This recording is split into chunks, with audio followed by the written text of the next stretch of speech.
Bonjour tout le monde. On va commencer un nouveau chapitre sur les synthèses organiques.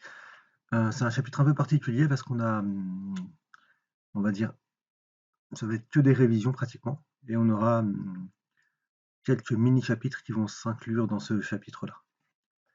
Donc, pour rappel, la synthèse organique, c'est lorsqu'on synthétise ou fabrique, entre guillemets, une molécule organique. Et pour synthétiser une molécule organique, je vous rappelle, c'est une molécule qui contient principalement des carbones et des hydrogènes, et c'est les molécules du vivant. En général, on utilise un montage à reflux. On appelle ça un montage à reflux, ici aussi. Pourquoi ça s'appelle un montage à reflux? Parce que pour synthétiser une molécule, il faut choisir plusieurs choses, dont euh, le temps, le temps qu'il nous faut pour synthétiser la molécule. En général, une molécule organique peut mettre beaucoup de temps dans la nature à se synthétiser. Et donc pour accélérer les choses, soit on va utiliser un catalyseur, soit on va utiliser la température, donc les facteurs cinétiques en fait. La température un peu plus haute, ou soit un peu plus de un des deux réactifs en plus grande quantité, en plus grande concentration. Et donc pour augmenter la température, ce qu'on fait, c'est on va chauffer. Le problème avec un chauffe-ballon. Le problème, c'est que si on chauffe, euh, il va y avoir des pertes ici dans le ballon parce que le, le mélange va se vaporiser. Ou alors peut-être une seule espèce chimique, donc celle qui aura la température d'ébullition la moins élevée, va se vaporiser. Et si elle se vaporise, ben, ce sera perdu parce qu'elle va aller dans l'air. Donc le but, c'est de ne pas perdre cette partie qui va être vaporisée. Donc pour ça, on met au-dessus un réfrigérant euh, qui va permettre de recondenser, donc de diminuer la température de cette vapeur-là pour qu'elle se recondense, qu'elle redevienne liquide et qu'elle retombe dans le ballon. Comme ça, il n'y a pas de perte. Donc sinon, le rendement serait très faible. Pourquoi on utilise la pierre ponce? La pierre ponce sert à réguler l'ébullition, qu'il n'y ait pas des gouttes qui partent de tous les côtés. Comme quand vous faites chauffer, si vous faites cuire quelque chose, par exemple dans de l'huile, vous voyez que il y a plein de gouttes qui partent de tous les côtés. Et il peut y avoir de la perte aussi. Donc la pierre ponce sert à ça, à réguler un petit peu et faire en sorte qu'il n'y ait pas d'éclaboussure un peu partout. Ici, il y a une petite erreur dans le PDF, je pense que je vous changerai ça. L'entrée d'eau se fait par là et la sortie d'eau se fait par là, c'est le contraire. Donc l'entrée d'eau se fait par là. Pourquoi? Parce qu'en fait, il faut que tout le réfrigérant soit rempli d'eau pour pouvoir jouer son rôle, donc d'eau froide, pour pouvoir jouer son rôle de réfrigérant. Parce que c'est l'eau qui va refroidir euh, les vapeurs. Et alors que si on fait entrer l'eau par là, ça rentre par là et ça ressort par là. Donc ce sera jamais complètement rempli. Donc si on fait rentrer l'eau par là, ça se remplit. Et quand ça arrive tout en haut, ça ressort de l'autre côté. Pourquoi est-ce on fait ressortir l'eau? Parce qu'au bout d'un moment, quand ça va être au contact des vapeurs, elle va se réchauffer cette eau. Donc il faut à chaque fois qu'il y ait un renouvellement de cette eau froide, pour qu'elle reste toujours froide. Ensuite, je vais aller assez vite sur le reste. Donc ça, euh, pour faire une synthèse organique, on a besoin de plusieurs choses. Donc avant la manipulation, on doit choisir la nature et la quantité de réactifs. Quantité, c'est-à-dire, on avait vu que pour que la réaction soit plus rapide, euh, il fallait qu'un des deux réactifs, s'il n'y en a que deux, euh, au moins un des deux réactifs soit introduit en excès. Parce qu'on avait vu que le facteur cinétique, donc là, je vais me reprendre, j'ai un peu du mal aujourd'hui, on avait vu que la concentration des réactifs était un facteur cinétique. Donc, si on met un réactif en très grande concentration, ça va augmenter la vitesse de réaction. Donc ici, c'est ce qu'on essaie de faire et choisir. En fait, on va choisir quel est lequel des deux réactifs, s'il n'y en a que deux, qui va être le réactif qui sera en excès. Et en général, ce qu'on choisit, c'est celui qui est le moins cher. Donc, en fait, deux choses qui sont importantes à retenir, c'est dans le choix des réactifs, du solvant, catalyseur, etc., il y a toujours deux critères. Le premier critère, c'est le coût, donc c'est ce qui est en dernier ici. Et le deuxième critère, c'est tout ce qui va être lié à la chimie verte. On verra ça un peu plus tard dans l'année. Donc tout ce qui sera lié à l'environnement. Donc on fait toujours en sorte de choisir des réactifs, des catalyseurs, des solvants, etc., qui soient les moins nocifs pour l'environnement et les moins chers. Ensuite, quand la réaction se fait, comment est-ce qu'on choisit de faire cette réaction? Comme je l'ai dit tout à l'heure, par un montage à reflux. Montage à reflux, c'est ça. Il faut que je change l'entrée et la sortie d'eau. Ensuite, une fois qu'on fait je vais faire un résumé vraiment très rapide, hein. Une fois qu'on fait cette réaction, donc à la fin de réaction, qu'est-ce qu'il y a dans le ballon? Dans le ballon, il va y avoir non seulement le produit que vous vouliez synthétiser, mais il va y avoir aussi le réactif qui était en excès. Donc s'il était en excès, ça veut dire qu'il va en rester à la fin. Il va peut-être y avoir aussi le réactif qui n'était pas en excès, mais si la réaction n'est pas totale, il va en rester aussi. Il va rester aussi du solvant, qui n'est pas forcément l'eau. D'ailleurs, en général, le solvant dans les synthèses organiques, c'est plutôt un solvant organique, c'est pas forcément, en général, ce n'est pas de l'eau. Est-ce qu'il y a des catalyseurs, etc., etc. Donc il y a pas mal de choses qu'il peut y avoir dans le ballon, autre que l'espèce que vous vouliez synthétiser. Donc pour récupérer cette espèce que vous voulez synthétiser, il faut d'abord l'isoler. Donc c'est ce qu'on appelle ici l'isolement. Et l'isolement, elle se fait principalement de deux manières. Soit ce que vous voulez isoler, c'est un solide. Dans ce cas-là, on va réaliser une filtration. Et la plupart du temps, une filtration sous pression réduite, qu'on appelle aussi Büchner. Pourquoi Büchner? Parce que ça, c'est un filtre, simplement. On met le contenu du ballon ici. Et si on veut récupérer le solide, on va faire en sorte que le liquide coule ici. Parfois, ça coule très difficilement, donc on va réaliser une filtration sous vide, c'est-à-dire on a tout ce système-là avec un robinet. Quand on ouvre ce robinet-là, ça fait un appel d'air. Donc ici, ça diminue la pression qu'il y a à l'intérieur, donc ça joue le rôle d'un aspirateur en fait. Ça va aspirer le liquide. Et donc à la fin, vous n'aurez que le solide ici, qu'on appelle le filtrat. Le filtrat, c'est ce qu'il y a ici, pardon. En tout cas, ce que vous voulez récupérer, si c'est le solide, c'est ici. Si c'est le liquide, c'est ici. Mais là, comme je vous ai parlé de solide, donc ça va être au-dessus. Deuxième possibilité, si ce que vous vouliez récupérer là-dedans, c'est un liquide, vous allez réaliser l'extraction liquide-liquide. Ça, je ne reviens pas dessus. L'extraction liquide-liquide, vous pourrez relire ça chez vous et revoir le cours de l'année dernière. Je pense qu'il est déjà en ligne en plus. Vous vous rappelez, c'est une décantation. En fait, on choisit un solvant en fonction de ce qu'on veut, récupérer. Ensuite, une fois que vous avez isolé votre produit, il n'est pas forcément isolé à 100%. Il n'est pas forcément pur. Donc, il va forcément rester des impuretés. Et pour retirer ces impuretés-là, qui restent liées à cette espèce chimique, on réalise une quatrième étape qu'on appelle la purification. Et la purification, on peut la faire de plusieurs manières. Soit c'est un solide, donc dans ce cas-là, on va faire une recristallisation. Donc on va le solubiliser, parce que comme c'est un solide et qu'à l'intérieur il y a des impuretés, donc on va le re-rendre, on va le resolubiliser en fait, avec un solvant qu'on aura bien choisi, et le recristalliser ensuite, mais sans les impuretés. Et pour ça, il faut bien choisir le solvant, etc., etc. Ensuite, si on a le temps, j'essaierai de faire peut-être des petites vidéos sur chacune de ces étapes. Ensuite, si on veut récupérer plutôt un liquide, donc ce qu'on fait, c'est une distillation. Ça veut dire si vous avez deux liquides qui sont liés ensemble et qu'il y en a un seul que vous voulez récupérer, donc une espèce chimique qui est à l'état liquide que vous voulez récupérer, donc vous pouvez séparer les deux si leur température d'ébullition est assez différente. Donc c'est une distillation. Et ensuite, on fait un contrôle de la pureté à la fin. Donc, une fois que vous avez fait votre purification, vous vérifiez que vous avez bien récupéré votre espèce chimique seule.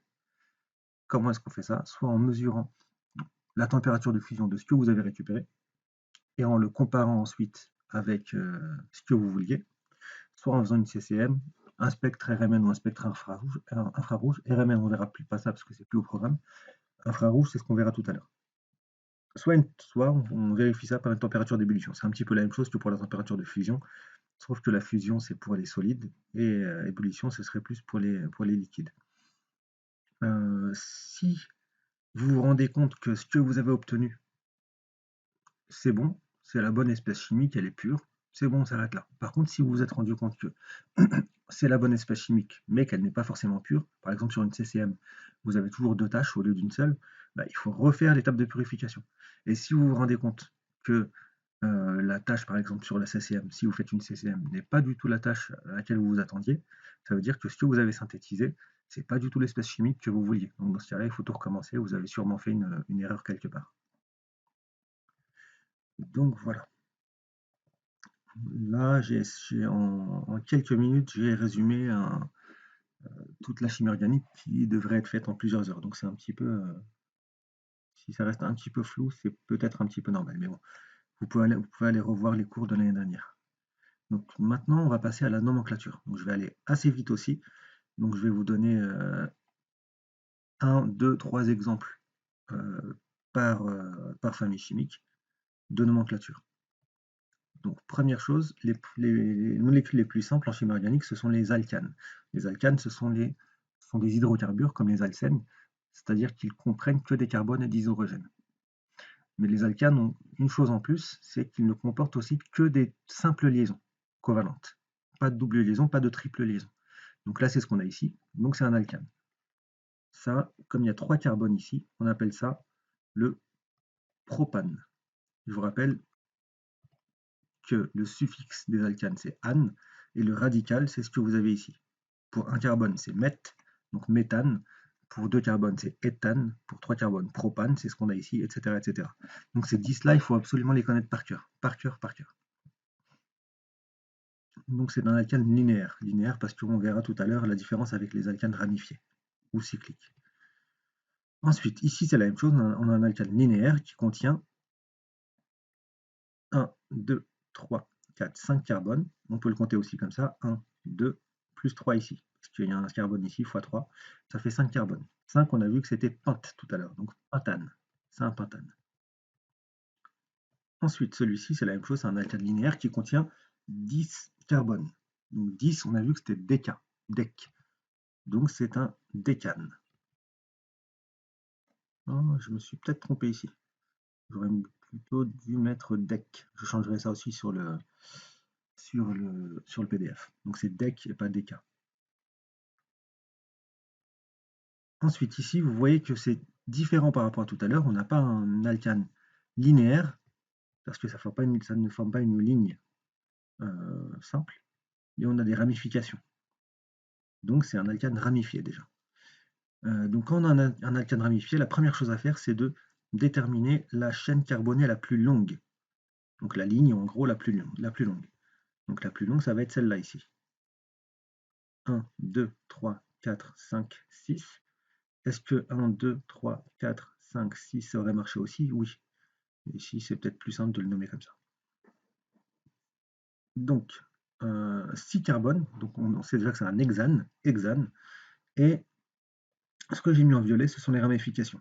Donc ici, on a un CH3, donc un seul carbone, et ici, on a un CH2CH3, donc 2 carbones. Les préfixes de ces ramifications sont les mêmes que pour les alcanes. Donc pour un carbone, ça va être met, sauf que ce ne sera pas ane le suffixe, ce sera il, YL. Donc les ramifications, c'est ici, ce sera le méthyle, ici, ce sera le éthyle. Et on commence pour les ramifications, pour les substituants. Ramification, substitution, c'est la même chose. On va commencer par, dans l'ordre alphabétique. Donc méthyle, ça commence par un M, éthyle, ça commence par un E. Donc on commence par éthyle. Donc ça va être un éthyl, méthyl, hexane. Mais maintenant, ce qui est important de faire aussi, c'est de savoir où se situe le éthyle et le méthyle. Parce que ça aurait pu être là aussi, ça aurait pu être là. Quoique là, non, parce que sinon la chaîne serait plus longue. Donc il faut absolument dire où se trouvent ces ramifications. Et pour ça, il faut numéroter la chaîne carbonée. Le problème, c'est que la chaîne carbonée la plus longue, il faut la numéroter, mais on a 2 possibilités. Soit 1, 2, 3, 4, 5, 6 en bleu ici, soit 1, 2, 3, 4, 5, 6 en orange. Donc soit de gauche à droite, soit de droite à gauche. En fait, on va toujours choisir la numérotation qui nous permet d'avoir les substituants qui ont les numéros les plus petits. Donc ici, pour la bleue, ce serait 2 pour le méthyle, 3 pour l'éthyle, alors que pour la orange, ce serait 4 pour le éthyle et 5 pour le méthyle. Donc 4 et 5, ça fait 9, alors que 2 et 3, ça fait 5. Donc on va choisir la numérotation bleue. Donc finalement, le nom, ce sera 3-éthyle. Donc 3-éthyle, 2-méthyle, hexane. Donc entre un chiffre et une lettre, vous avez toujours un tiret. Entre un chiffre et une lettre, ou une lettre et un chiffre, vous avez toujours un tiret. Par contre, entre le dernier substituant et la chaîne carbonée la plus longue, vous n'avez rien du tout, pas de tiret ici. Entre deux lettres, il n'y a pas de tiret. Et on verra après qu'entre deux chiffres, il y a une virgule. Donc si vous avez deux substituants identiques, donc par exemple 2,2-méthyle, ce serait plutôt 2,2-diméthyle pour dire qu'il y a deux méthyl, on verra ça tout à l'heure. Donc le 2,2, on met 2,2 et pas 22. Et ça, je donnerai l'exemple tout à l'heure. Autre exemple d'alkane ramifié, celui-ci. Donc quelle est la chaîne carbonée la plus longue? Cette fois-ci, c'est pas 1, 2, 3, 4, mais c'est 1, 2, 3, 4, 5. Donc c'est ça la chaîne carbonée la plus longue. C'est ce qu'il faut vous mettre ici. Donc les substituants sont lui et lui. Donc on a deux méthyls justement. Ici, un méthyl ici, un méthyl ici. La chaîne carbonée la plus longue, comme c'est 5 carbones, c'est un pentane. Et ici, comme on a deux méthyls, on a un diméthylpentane. Mais ils sont en quelle position? Si c'est dans ce sens-là, 1, 2, 3. Si c'est dans ce sens-là, 1, 2, 3. Donc c'est pareil en fait. Donc si je choisis ça ou ça revient au même. De toute façon, c'est une molécule qui est symétrique. Si vous la retournez, ça revient au même. Donc ça va être le 3,3-diméthylpentane. Dernière alkane ramifiée, si je me souviens bien. Cette fois-ci, la chaîne carbonée la plus longue, elle est là. Elle était assez facile celle-là. Tac, tac, tac. Donc il y a combien de carbone? 1, 2, 3, 4, 5, 6, 7, 8. Ou alors dans l'autre sens, 1, 2, 3, 4, 5, 6, 7, 8. Qu'est-ce qu'on va choisir? Plutôt le orange, parce que si vous faites les comptes, les substituants sont en position 2 et 5. Donc 2, 5 et 5. Parce que le éthyle est en 5 et le méthyle est aussi en 5. Ça fait 12 en tout. Alors que dans l'autre sens, pour le bleu, ce serait 4 plus 4. Donc 8 plus 7, 15 aussi. Oh, ça revient au même en fait. Donc ici, est-ce qu'on pourrait choisir les deux? Moi, je dirais plutôt le orange parce que comme on en a 2 sur le 5, donc ça fait 2 plus 5, on pourrait dire 7, alors que 4 plus 7, ça ferait 11. Mais je ne suis pas sûr. À vérifier avec, je vérifierai avec Monsieur Anne ou Monsieur Danois ou Monsieur Dame. Mais normalement, c'est bon. C'est le orange qui prime ici. Donc ce serait le 5-éthyle, parce qu'on commence par le éthyle dans l'ordre alphabétique. Et ensuite, on a deux méthyls ici. On a un méthyl en position 2 et un méthyl en position 5. Donc 2, 5, 10 méthyl octane. Octane parce qu'il y a 8 carbones. Donc je vous rappelle, tirer entre un chiffre et un nombre, entre un chiffre et un nombre, n'importe quoi, entre un nombre ou un chiffre et une lettre, pareil entre une lettre et un chiffre, pareil entre un chiffre et une lettre. Par contre, entre deux chiffres, on a une virgule. Ici, il y a quelque chose de différent, c'est un alkane cyclique. Ça forme un cycle. Celui-là, il est assez simple. Il y a 6 carbones. Donc, comme il y a 6 carbones, ça va être un hexane. Et on va juste ajouter le préfixe cyclo. Donc, c'est un cyclohexane. Celui-ci, c'est un peu pareil, c'est un hexane aussi. Sauf qu'il a des substituants. Il a un méthyle ici, un autre méthyle ici, et un éthyle ici. Donc, en quelle position? 1 éthyle, 2, 4, diméthyle, cyclohexane. Après, vous pouvez faire plusieurs tests pour la numérotation et voir en fait quelles seraient les numérotations les plus faibles. Ici, il y a une chose de différent par rapport aux alcanes, c'est qu'on a une double liaison, donc c'est un alcène. On a que des carbones et des hydrogènes, mais on a une double liaison, donc c'est un alcène. Les alcènes, c'est à peu près la même chose que les alcanes, sauf que leur terminaison, ce sera N, précédé de la position de cette double liaison, entre deux tirets. Donc ici, il y a autre chose de particulier aussi, vu qu'un alcène, une double liaison, ne tourne pas autour d'elle-même, il n'y a pas de rotation. Donc ça veut dire que le CH2, CH3 qui est là, il ne peut pas se retrouver en bas. Ce n'est pas la même molécule si on a le CH2, CH3 en bas ou en haut. C'est deux molécules différentes. Donc on va faire en sorte de mettre une lettre pour montrer que ces deux molécules sont différentes et dire laquelle des deux on a ici. Donc en fait, si on a les deux groupements les plus lourds, donc celui-ci et celui-ci, donc le plus lourd pour ce carbone-là, c'est pas le H, c'est le CH3. Pour ce carbone-là, c'est le CH2, CH3 et pas le H.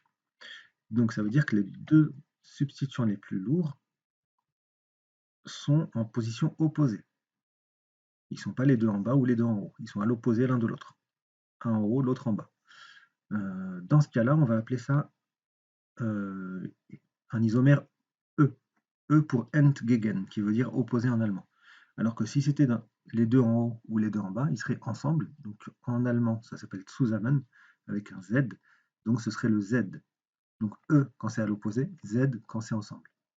Donc ici, qu'est-ce qu'on a? 1, 2, 3, 4, 5 carbones. Donc on a déjà un pentène. Ou alors dans l'autre sens, 1, 2, 3, 4, 5. Pentène aussi. Donc comment est-ce qu'on choisit la numérotation? On le choisit de telle sorte à ce que la double liaison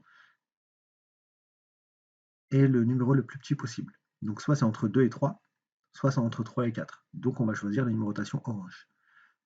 Donc ici on aura un pentène, et on pourrait même dire pente 2N, parce qu'on prend des deux carbones, on prend le plus petit. Donc pente 2N, pente-2-N.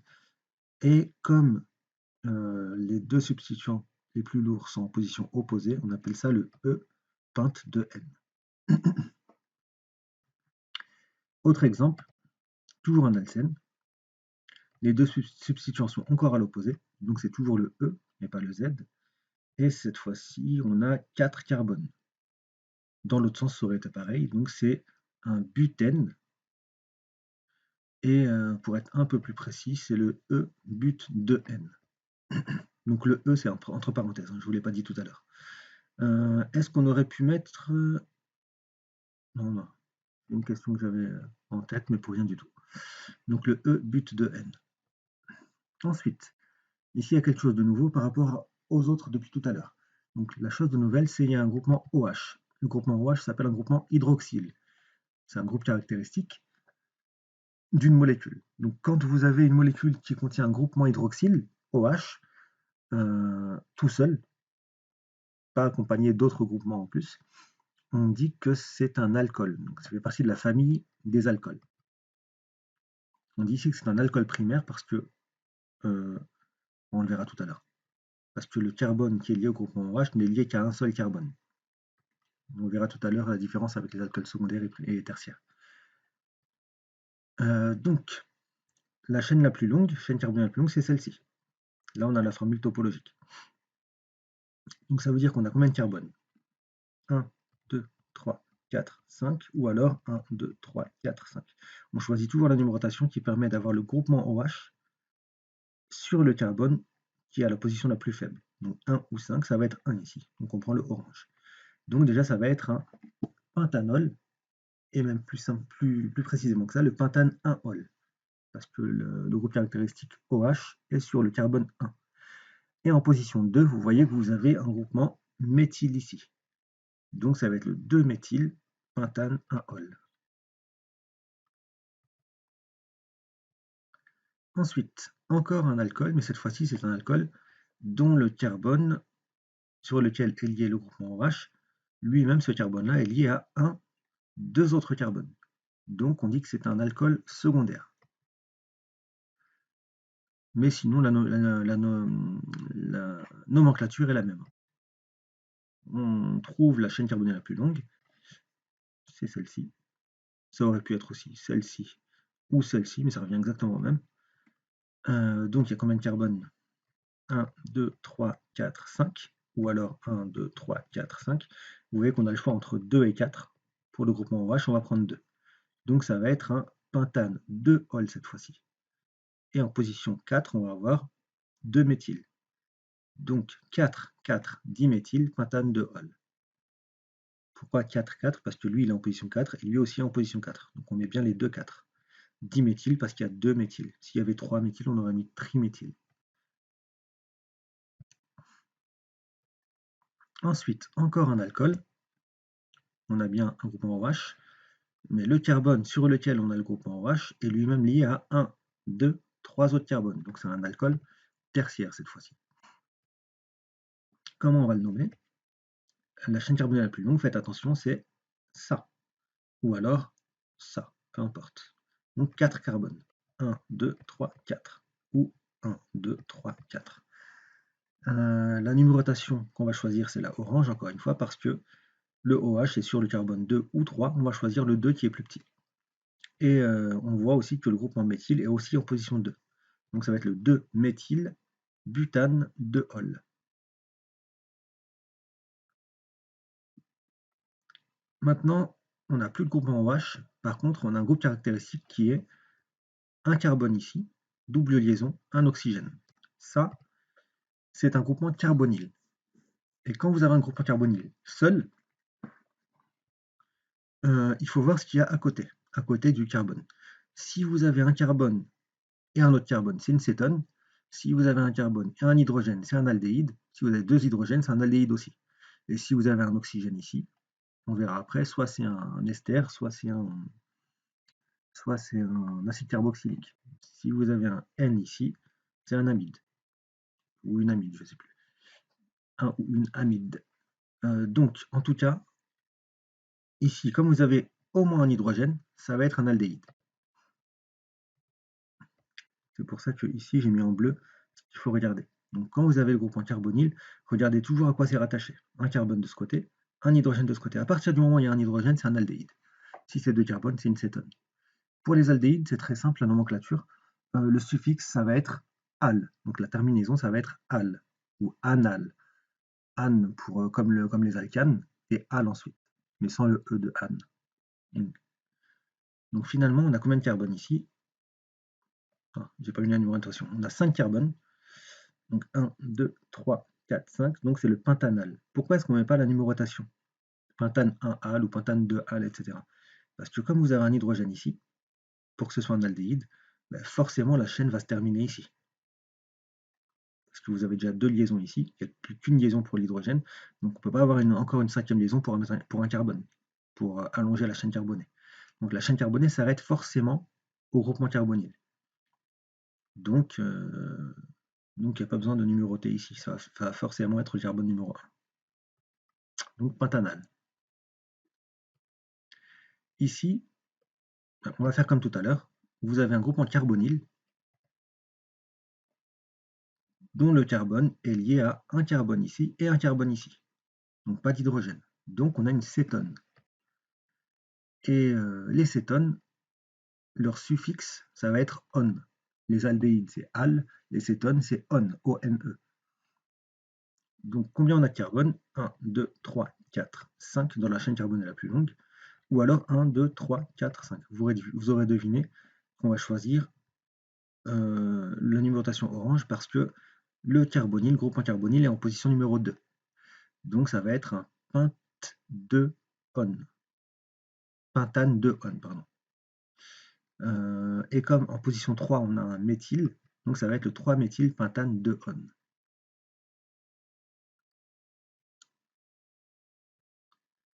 Ici, on a toujours un groupement carbonyle, mais ce n'est pas un vrai groupement carbonyle, parce qu'à côté, qu'est-ce qu'on a? Un carbone ici, et un groupement OH ici. Donc quand vous voyez un groupement OH ici, qui est lié au groupement carbonyle, en fait, tout ça, ça forme un seul groupe caractéristique. COOH, vous avez l'habitude maintenant, c'est un acide carboxylique. Donc le groupement caractéristique s'appelle le groupement carboxyle, et la molécule fait partie de la famille des acides carboxyliques. Pour les acides carboxyliques, c'est très simple. Leur nom, comme ici, vous voyez que leur nom, c'est acide. Après, il y a un nom ici, et à la fin, vous avez ic. Et même, vous aurez oïc à la fin. Donc un O, un I tréma et QE à la fin. Donc acide, la chaîne carbonée, OIC. Donc c'est quoi la chaîne carbonée ici? Vous avez 1, 2, 3, 4, 5 carbones. 1, 2, 3, 4, 5. On commence pas forcément par le carbone du groupe en carboxyle. Donc ça fait que c'est un acide pentanoïque. On ne met pas la position parce que c'est forcément en position 1 comme pour l'aldéhyde. Par contre, on a 2 méthyles en position 3 et 4. Donc on a 3,4-diméthyl pentanoïque avec le mot acide devant. Donc acide 3,4-diméthylpentanoïque. Encore un acide carboxylique. Là, c'est un petit peu plus, pas compliqué, mais bon. Vous avez un groupement carboxyle ici et un groupement hydroxyle ici. Quand vous avez ces deux groupements-là, en vrai, c'est pas au programme, mais bon, vous pouvez redire si vous voulez, c'est lui qui l'emporte. Donc la famille, ça va être la famille des acides carboxyliques. Ça va pas être la famille des alcools. Donc ça va juste être un substituant.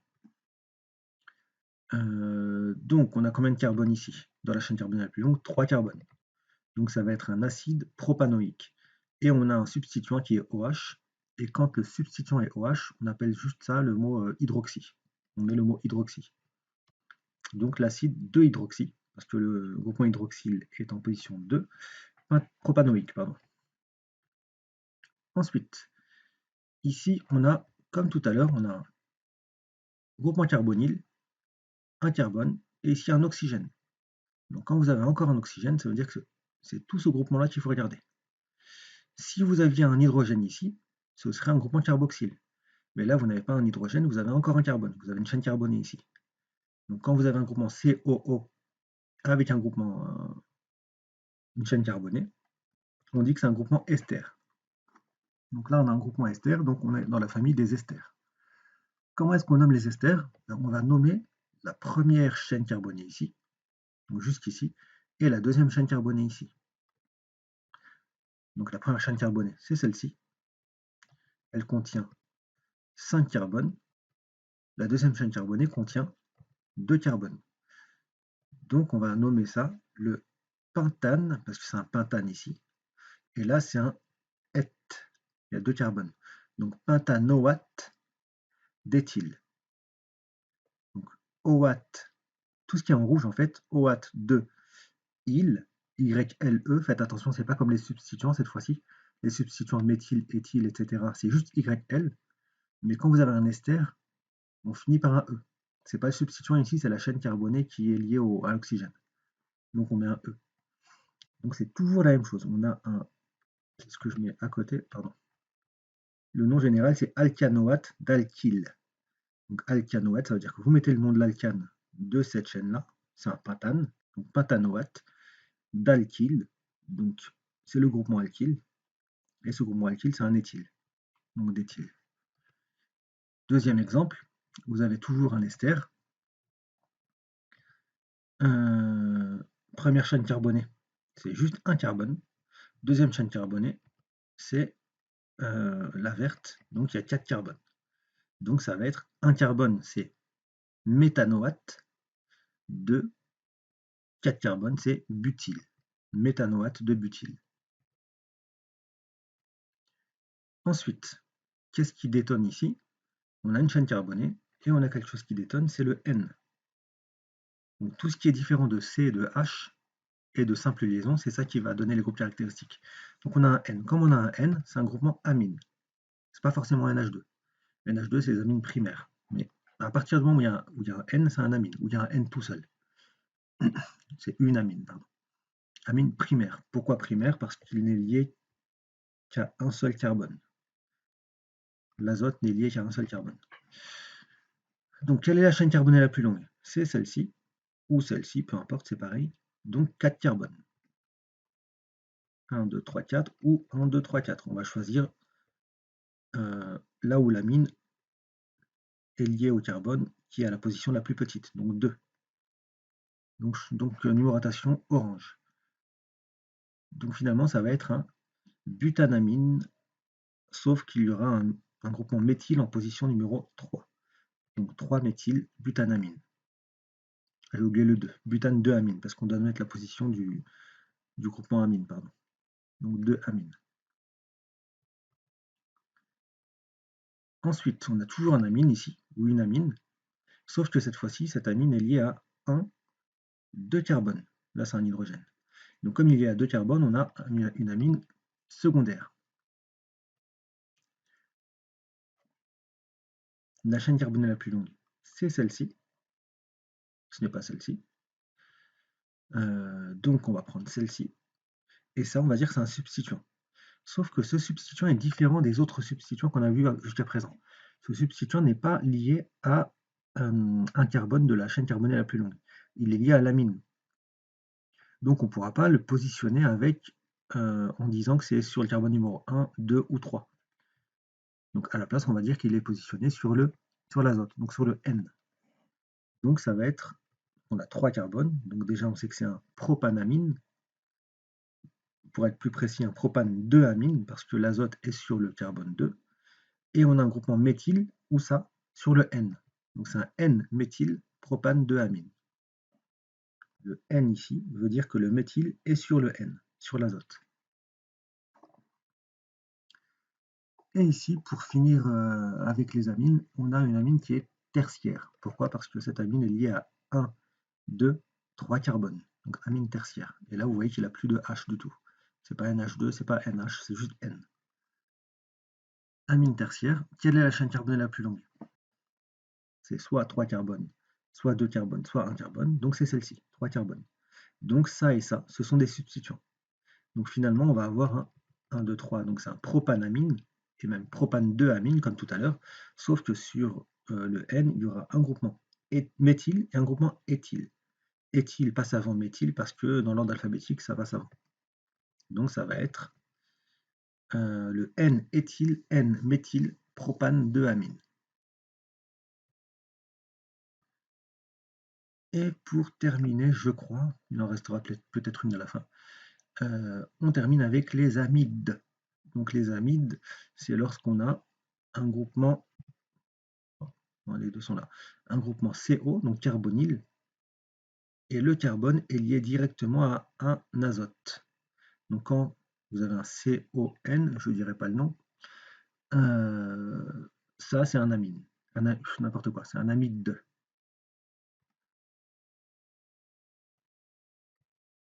Et comment est-ce qu'on nomme les amides? Très simple, il y a 3 carbones, donc c'est juste un propanamide. C'est comme pour les amines, sauf qu'on met amide à la place.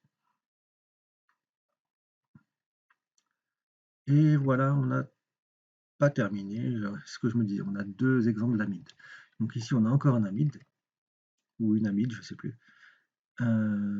Et donc, on a 2 carbones dans la chaîne carbonée la plus longue, et on a un substituant ici, méthyle, sur le N. Donc on va avoir un N-méthyle, et ici, comme il y a 2 carbones, c'est éthanamide. Et voilà, on a terminé. Et donc maintenant, on va parler des spectres infrarouges que vous avez déjà vu l'année dernière normalement. Les spectres infrarouges, c'est ce qu'on a vu tout à l'heure pour déterminer la molécule que vous aurez synthétisée, pour voir si c'est la bonne molécule. Donc, en vrai, on ne peut pas vraiment précisément déterminer quelle molécule on synthétise grâce au spectre infrarouge. Par contre, on peut vérifier qu'il y a bien les bons groupes caractéristiques dans cette molécule. Donc on peut déterminer par exemple la famille chimique de cette molécule, etc.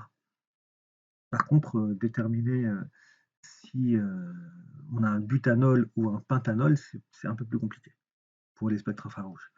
Donc comment fonctionnent les spectres infrarouges? Pourquoi est-ce que les spectres se situent entre 4000 cm-1 et 400 cm-1? Et que veut dire ce cm-1? Ce qu'il faut se souvenir, c'est que lorsqu'on fait de la spectrophotométrie, vous vous rappelez que ce sont les atomes ou les électrons qui sont situés dans les atomes qui absorbent une partie du rayonnement électromagnétique. Et cette partie du rayonnement électromagnétique, c'est un rayonnement qui est compris dans le visible ou dans l'ultraviolet proche, entre 200 et 800 nanomètres à peu près. Donc là, vous pouvez vous dire que pour des molécules, ça va être à peu près la même chose. Des molécules sont capables aussi, comme les atomes ou les électrons, d'absorber une partie du rayonnement électromagnétique. Mais qu'est-ce qui va absorber ce rayonnement électromagnétique? Ce sont les électrons qui sont contenus dans les liaisons covalentes. Donc ce sont les liaisons entre deux atomes qui vont absorber une partie du rayonnement. Et dans quelle partie du rayonnement électromagnétique? Dans l'infrarouge. C'est pour ça qu'on appelle ça le spectre infrarouge. Donc ces liaisons covalentes pourront absorber des longueurs d'onde comprises entre 2,5 micromètres et 25 micromètres. Donc des rayonnements dont la longueur d'onde est comprise entre 2,5 et 25 micromètres. Et ça, on va se rendre compte de ce que c'est. Donc, ça, c'est un spectre infrarouge. Je vais revenir sur l'ordonnée et l'abscisse tout à l'heure. Et donc, on va convertir pour le rayonnement infrarouge, pour le spectre infrarouge, pardon, on va convertir la longueur d'onde en nombre d'ondes. Et le nombre d'ondes, qui est sigma ici, attention à ne pas convertir avec la conductivité, rien à voir, même si c'est la même lettre. Donc ce nombre d'ondes, ce n'est rien d'autre que l'inverse de la longueur d'onde. Donc c'est 1 sur lambda. Donc ça veut dire que pour 2,5 micromètres, pour une longueur d'onde de 2,5 micromètres, si on fait le calcul, on trouve un nombre d'ondes qui est égal à 4000 cm-1. Donc 400 000 m-1 ou alors 4000 cm-1. Alors que pour une longueur d'onde qui est de 25 micromètres, on va trouver un nombre d'ondes qui est de 400 cm-1. Donc comme on avait dit que le rayonnement, que les liaisons covalentes absorbaient un rayonnement qui était compris entre 2,5 micromètres et 25 micromètres, ça veut dire qu'elles absorbent un rayonnement qui est compris entre 400 cm-1 et 4000 cm-1. Sauf que, vous voyez, comme c'est inversement proportionnel, la longueur d'onde et le nombre d'ondes, donc ça veut dire que 4000 correspond à 2,5 et 400 correspond à 25. Donc, on va aller dans le sens plutôt vers la gauche comme ça, plutôt que vers la droite. Donc ici, vous aurez le 4000 et ici, vous aurez le 400. Donc ça correspond en fait, en vrai, à 2,5 micromètres ici, et ici 25 micromètres pour la longueur d'onde. Maintenant, il y a une autre différence aussi avec la spectrophotométrie, c'est que la spectrophotométrie, en fait, on a en général, quand on a le spectre qu'on utilise, on a un spectre où on a en abscisse la longueur d'onde, et en ordonnée, on a l'absorbance. Ici, à la place de l'absorbance, on a un T en pourcentage. L'absorbance, c'est aussi en pourcentage. Mais là, on a un T. Et le T, c'est l'inverse de l'absorbance, ce qu'on appelle la transmittance. Donc, quand il y a de la lumière qui passe à travers, une solution, par exemple, donc il y a une partie qui va être absorbée, et la partie qui n'est pas absorbée va être transmise. Donc c'est ça qu'on appelle la transmittance. Donc on va dire que c'est le reste. Donc si vous avez 80% d'absorbance, c'est que vous avez 20% de transmittance. Et là, c'est ce que je viens de vous dire. Donc pourquoi les bandes sont vers le bas? Parce que c'est la transmittance justement. Si à la place de la transmittance, on avait l'absorbance, les bandes iraient vers le haut. Donc on a des bandes vers le bas parce qu'on a la transmittance au lieu de l'absorbance, et on a quelque chose qui est décroissant ici, parce qu'on a un nombre d'ondes au lieu d'avoir la longueur d'onde. Donc rappelez-vous de ces deux choses-là. Transmittance en fonction de nombre d'ondes. Autre chose à savoir, c'est que quand une liaison absorbe un rayonnement, elle va l'absorber en ayant plusieurs effets possibles. Soit cette liaison-là va changer sa taille, ça veut dire soit elle va s'allonger, la liaison, soit elle va se rétrécir. Dans ce cas-là, on parle d'élongation, stretching. L'élongation peut être symétrique, donc ça se raccourcit des deux côtés, ou ça s'allonge des deux côtés, ou elle peut être asymétrique, ça s'allonge ici et ça se rétrécit ici. Et une autre possibilité, ça peut être, plutôt que l'élongation, donc le changement de la longueur de la liaison, ça peut être la déformation. Ça veut dire que vous avez une molécule avec des liaisons un peu partout. Et donc, ce qui peut changer, c'est l'angle entre ces liaisons-là. Ici, par exemple, vous pouvez avoir des déformations comme ça, etc. Donc, vous regardez, soit ici l'angle diminue, soit ça bascule dans un sens, dans l'autre sens, etc. Peu importe. Donc, c'est comme ça que donc l'effet de cette énergie qui est absorbée, ça va être soit une élongation, soit une déformation, mais peu importe. Pourquoi est-ce que c'est important de savoir ça? C'est parce que ici, vous voyez par exemple que vous avez des liaisons, vous avez des bandes qui sont liées à des CH, des liaisons CH. Ici aussi, liaison CH. Et c'est tétra des deux côtés. Ça veut dire que c'est pour un carbone qui est tétravalent. Ça veut dire que c'est un carbone qui n'a que des liaisons simples, qui est lié à 4 voisins différents. Donc, on a deux fois la même chose. On a CH ici tétra, CH tétra ici, sauf que ici c'est élongue et ici c'est déforme. Ça veut dire que la liaison CH, soit elle va avoir pour effet d'avoir une élongation, soit une déformation. Et selon le cas, vous aurez deux bandes différentes. Donc une qui est à 3000 à peu près, entre 3000 et 2800 cm-1, soit ici entre 1500 et 1400 cm-1. Mais en tout cas, ça témoigne du fait qu'il y ait des liaisons CH. Mais ce n'est pas le plus important en réalité dans les spectres infrarouges parce que quand on utilise des molécules organiques en général, il y a tout le temps des liaisons CH. Donc c'est pas vraiment ça qu'on va regarder. C'est quoi C-tétra H et C-tri-H? La différence entre les deux, c'est ce carbone-là, il va être tétravalent alors que celui-là va être trivalent. Trivalent, ça veut dire quoi? Ça veut dire qu'il y aura un carbone a toujours 4 liaisons.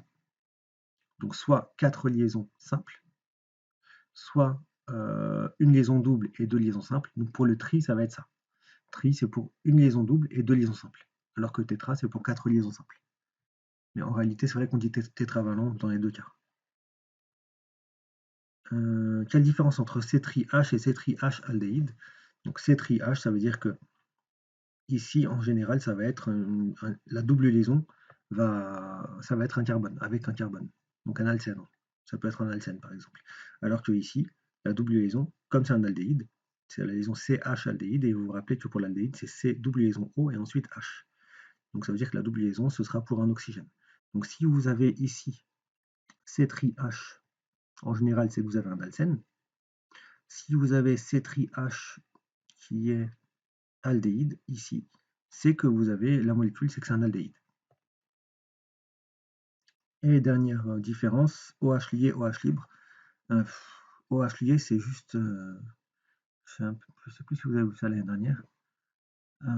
Vous avez des liaisons hydrogènes, donc quand vous avez des liquides ou des solides, donc quand vous avez des liaisons, quand vous avez des groupements OH, ils vont former en général c'est pas que les OH, mais bon, ils vont former en général des ponts hydrogènes ou des liaisons hydrogènes.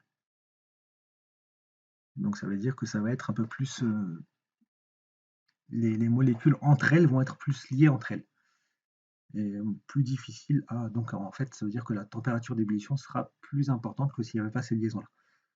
Alors que OH libre, ça veut dire que, par exemple, quand vous avez ici, vous avez de l'eau sous forme liquide, ça va être des OH liés. Et si vous avez de l'eau sous forme gazeuse ici, les molécules sont très éloignées les unes des autres, donc il n'y a pas de liaison entre elles. Donc on va parler d'OH libre. Mais ça, peu importe, en général, vous verrez surtout des OH liés. On va donner quelques exemples. Donc un alcane, comment est-ce qu'on le reconnaît? Donc d'abord, dans tout spectre infrarouge, vous avez une empreinte digitale à partir de 1500 cm-1 jusqu'à 400 cm-1. Donc ça veut dire que ça, c'est l'empreinte digitale, on n'y fait pas attention. On ne regarde pas ça, c'est pas ça qui va nous intéresser. Ce qui va nous intéresser, c'est ce qu'il y a avant 1500 cm-1. Donc ici, on a une seule bande, et cette bande, elle est située entre 3000 et 2800. On va chercher ici. Qu'est-ce qu'on a entre 3000 et 2800? On a des liaisons CH, tétra-élongation. Donc comme ce sont que des liaisons, on n'a que des liaisons simples, on n'a pas d'autres bandes ici, on n'a que des liaisons simples CH, et pour des carbones tétravalents, ça veut dire qu'il n'y a que des liaisons simples entre carbone et hydrogène. Donc on a un alcane. Comment on reconnaît un alcool? Ça, je vous le dis tout de suite, dès que vous voyez une bande comme ça, proche de 3500, un peu avant 3500, c'est que vous avez un alcool. Ici. Elle est vraiment caractéristique, cette bande-là. C'est une bande qui n'est pas très forte, elle est plutôt moyenne, mais elle est large. Donc cette bande-là, c'est ce qui est ici. Et cette bande-là, c'est la même bande que tout à l'heure. Donc vous avez des liaisons CH normales pour pour une molécule organique, mais vous avez aussi un groupement OH. Vous n'avez rien d'autre. Donc si vous avez plein de carbones qui sont liés entre eux avec des hydrogènes et que vous avez un groupement OH, c'est que c'est un alcool. Donc retenez bien cette bande ici, parce que vous avez souvent des exercices avec ça. Ensuite, ici, vous avez quelque chose qui est très caractéristique aussi, un peu comme les alcools, sauf que c'est un gros pâté ici. Vous avez un gros pâté un peu avant 3500, mais qui continue jusqu'à 2500 à peu près. Donc tout ça.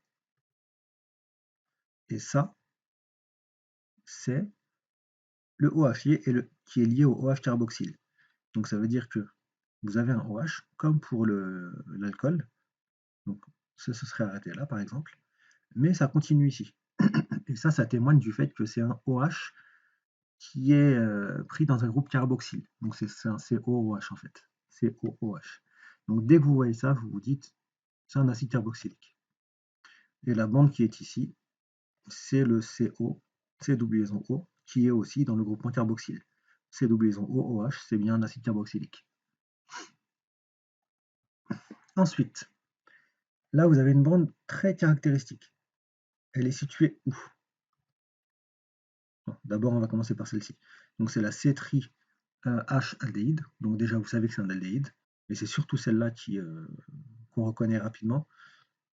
C'est la C double liaison O. Et C double liaison O, c'est un petit peu comme pour l'acide carboxylique. Donc en général, quand vous avez ça, c'est que c'est un aldéhyde ou une cétone. Parce que si c'est un acide carboxylique, vous voyez un gros pâté ici. Et on a à peu près terminé pour il faut juste savoir lire en fait. En général, on vous donne ce tableau-là, ou un tableau un peu encore plus court, et à vous de déceler en fait ce que vous voyez. Donc, spectre infrarouge, il n'y a rien de difficile là-dedans. Il nous reste deux petits chapitres à voir, vraiment des mini-chapitres. Un, les polymères. C'est un chapitre qu'on voyait avant en seconde, et qui a été mis maintenant en terminale. Et ensuite, on va voir les rendements en chimie organique. Donc, qu'est-ce qu'un polymère? C'est très simple. Un polymère, c'est comme si vous aviez un collier de perles ici. Et en fait, ce collier de perles, on l'a fait à partir de perles. Et les perles, ce sont ça. C'est ce qu'on appelle des monomères. Donc plusieurs monomères vont former un polymère.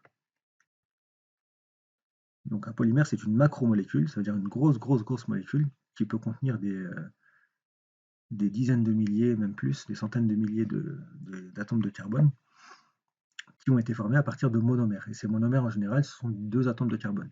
Donc ce sont des alcènes en général. Donc, par exemple, le polyéthylène qui est formé à partir de l'éthylène. Éthylène, c'est plutôt éthène. On appelle ça aussi éthylène. Éthène, vous saurez que c'est N, donc eth c'est 2 carbones, N ça veut dire que c'est un alcène. Donc, par exemple, vous avez ici des molécules d'éthylène ou éthène qui vont se lier entre eux pour former du polyéthylène. Comment ça fonctionne? Ici, vous avez une double liaison. Donc dites-vous que là c'est un carbone, là c'est un autre carbone, c'est deux personnes par exemple qui se tiennent par deux mains. Donc moi je prends deux mains à la même personne qui me tend ses deux mains aussi. Donc j'ai pas une autre main pour me tenir encore à une troisième personne. Donc on est juste ensemble tous les deux. Mais si on veut qu'il y ait quelqu'un qui vienne avec nous, il faut forcément qu'on se décroche chacun, on décroche une main chacun pour accueillir notre personne. Et c'est ce qui se passe en fait ici. Si on décroche chacun une main, on pourra accueillir notre personne et puis faire ça jusqu'à l'infini. C'est ce qui se passe pour avoir ici le polyéthylène. Donc c'est pour ça que vous n'avez plus de double liaison ici. Cette liaison-là a été utilisée pour accueillir une autre molécule d'éthylène. Et comme en général vous avez des milliers et des milliers, des dizaines de milliers, des centaines de milliers de carbone, donc on va nommer la molécule de polyéthylène, pas avec les centaines de milliers ou les dizaines de milliers de carbone, on n'aurait pas assez de place sur la feuille, mais avec un motif qui se répète, ici, vu qu'on forme le polymère à partir d'un monomère de 2 carbones, donc le motif qui va se répéter, c'est le motif de 2 carbones. Et on va dire qu'il va se répéter n fois. Par contre, on ne met pas les deux liaisons ici, parce qu'on prend le motif qui est dans le polymère, ici. et il se répète n fois. Si par exemple vous avez 50 000 molécules d'éthylène qui ont été utilisées pour faire ce polyéthylène, vous mettrez 50 000 ici. Ça veut dire qu'il y a 100 000 atomes de carbone.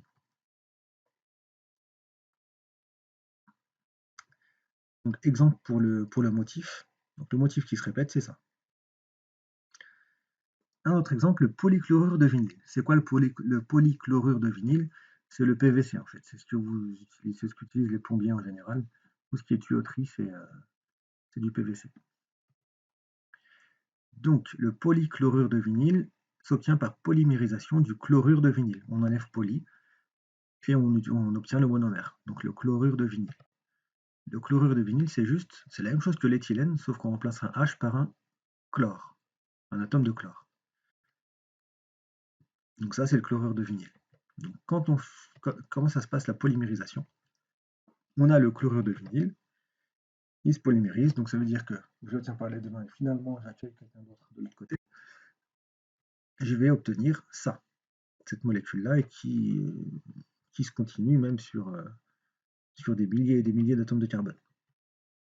On a un motif qui se répète, et ce motif, c'est le même que celui-là en réalité. Sauf qu'il y a une seule liaison entre les deux carbones. Donc comment est-ce qu'on va nommer cette molécule, qui ressemble à ça? On va la nommer CHH, CHCl, avec les deux liaisons ici, entre crochets, N. Donc s'il y a 50 000 motifs, on va mettre 50 000 ici. S'il y en a 20 000, on va mettre 20 000 ici, etc., etc. Et là, vous avez plusieurs autres exemples. Le polyéthylène, on l'a déjà dit. Le polychlorure du vinyle, on l'a déjà dit, PVC. Vous avez le polypropylène, etc., etc. Vous avez plein de polymères différents. Le nylon, c'est un polymère, c'est aussi un polymère qui est un peu plus compliqué cette fois-ci. Les monomères sont plus longs. Ce sont des... je ne vais pas rentrer dans les détails. Vous avez des groupements amides à l'intérieur, dans les polymères, dans le nylon. Pourquoi je le dis? Parce qu'en fait, vous pouvez prendre par exemple pour grand oral une question qui contient des polymères, ça peut être intéressant. Ensuite, dernière chose, le rendement. Donc ici, je vous ai mis des médicaments, c'est de l'aspirine, et l'aspirine, c'est ce qu'on appelle l'acide acétylsalicylique, c'est ça, c'est 9H8O4. On a fait, la semaine dernière, normalement, on a fait un TD sur ça. Même pas la semaine dernière, cette semaine, on a fait ça mardi. Donc on l'obtient à partir de l'acide salicylique et de l'anhydride acétique, ça dépend. Donc celui-là, en fait, on peut mettre une autre molécule à la place. C'est ce que je vous disais tout à l'heure, on fait le choix des réactifs. Lui, on est un peu obligé. Par contre, lui, on aurait pu prendre un autre réactif, mais il se trouve que celui-là, c'est celui avec lequel on obtient un des meilleurs rendements. C'est pour ça qu'on a pris celui-ci. Donc qu'est-ce qu'un rendement? Un rendement, c'est ce qui permet de déterminer l'efficacité d'une synthèse chimique. Donc si on a un rendement parfait, ça veut dire qu'on est à 100% pour le rendement. Qu'est-ce que le rendement? C'est le rapport entre la quantité de matière expérimentale, donc celle que vous avez obtenue par l'expérience, de l'espèce chimique que vous vouliez synthétiser, divisée par la quantité de matière que vous pensiez pouvoir obtenir si la réaction était totale. Donc ça, on l'obtient par le tableau d'avancement en général, avec la dernière ligne qui vous donne Xmax. Ou alors, on peut aussi faire la même chose avec les masses. Donc soit avec les quantités de matière, soit avec les masses. Parce que vous savez que quantité de matière, c'est égal à masse sur masse molaire. Donc si on fait masse sur masse molaire, masse expérimentale sur masse molaire, divisé par masse théorique sur masse molaire, les masses molaires s'en vont. Donc on obtient à peu près la même chose. Si on a ça, on n'a pas un pourcentage. Ça veut dire que si on obtient par exemple le rendement qui est égal à 0,6, ça veut dire qu'on a un rendement de 60%. On multiplie par 100 pour avoir le rendement en pourcentage. Donc, comme j'ai dit tout à l'heure, expérimental, ça veut dire que ce sont des valeurs qui sont déterminées par les résultats de l'expérience, alors que théorique, ça veut dire que c'est déterminé en considérant la réaction comme étant totale. Et ça, on trouve ça en général dans le tableau d'avancement, en réfléchissant sur le tableau d'avancement. Un petit exemple, ici, vous avez une synthèse d'aspirine. on vous dit que le réactif limitant, c'est l'acide salicylique, c'est lui, et l'anhydride acétique, donc c'est le réactif qui est en excès. Pourquoi il est en excès? Parce que lui, c'est le moins cher. Et on utilise une quantité d'acide salicylique de 5 fois 10 puissance moins 2 mol. On vous donne la masse molaire de l'aspirine. Donc calculez la masse d'aspirine que Karine peut synthétiser si le rendement de la réaction est de 60%. Donc pour faire ça, en fait, ce qu'on doit trouver, c'est premièrement la quantité de matière. Non, on vous donne le rendement, d'accord. On vous demande la masse d'aspirine que Karine peut synthétiser. Ça veut dire qu'on vous demande la masse expérimentale. Donc, à vous de calculer la masse d'abord théorique, grâce au tableau d'avancement. Donc, comment est-ce qu'on fait? Ça, on sait que c'est en excès. Et ça, on sait que on s'en fout un petit peu. Ce qui nous intéresse, c'est juste l'acide salicylique qui est le réactif limitant et l'aspirine, donc l'acide acétylsalicylique qu'on veut synthétiser. C'est lui qui nous intéresse. Au début, on a mis 5 fois 10 moins 2 mol d'acide salicylique. Ça veut dire que on a moins X et moins X max ici, si la réaction était totale. Donc, je changerai ça aussi, je pense que je mettrai final si total, j'ai oublié si total. Et j'ajouterai peut-être une colonne aussi avec final et XF. Ici on a 0, X et X max pour l'aspirine. Donc ça veut dire que X max, comme on a trouvé ici, comme lui était le réactif limitant, ça veut dire que 5 fois 10 moins 2 moins X max égale à 0. Donc X max est égal à 5 fois 10 moins 2. Ensuite, comme X max égale à 5 fois 10 moins 2 et que la quantité de matière finale d'aspirine au cas où la réaction est totale est égale à X max, donc ça veut dire que la quantité finale d'aspirine, si la réaction était totale, est aussi de 5 fois 10 moins 2 mol. Donc, on vous dit ici que le rendement de la réaction est de 60%. Ça veut dire que si on prend ici le rendement, on va prendre le rendement avec les masses plutôt qu'avec les quantités de matière. Pourquoi avec les masses plutôt qu'avec les quantités de matière? Parce que ici, ce qu'on vous demande dans la question, c'est une masse. Ensuite, nous, ce qui nous intéresse, c'est la masse expérimentale. Donc, je vais isoler la masse expérimentale. Ça me donne rendement fois masse théorique sur 100, ce qui me donne ça. Ce qui me donne ça, n'importe quoi. Désolé, il y a du bruit derrière, donc ça m'a déconcentré. Donc ça, ensuite, je sais que la masse théorique, c'est la quantité de matière fois la masse molaire d'aspirine. Pourquoi est-ce que je vais entrer la quantité de matière d'aspirine? Parce que c'est elle qu'on a obtenue avec le tableau d'avancement tout à l'heure. Donc finalement, je vais remplacer la masse théorique là-dedans par la quantité fois la masse molaire. Donc ensuite, je n'ai plus qu'à faire l'application numérique. Le rendement, c'était 60%. La quantité de matière, c'est 5 fois 10 moins 2. Et la masse molaire de l'aspirine, c'est 180,7. Donc finalement, j'obtiens une masse expérimentale de 5 grammes. Et voilà, désolé, c'était un petit peu long aujourd'hui, j'avais pas mal de choses à vous dire. Et je vous dis à très bientôt. Au revoir tout le monde.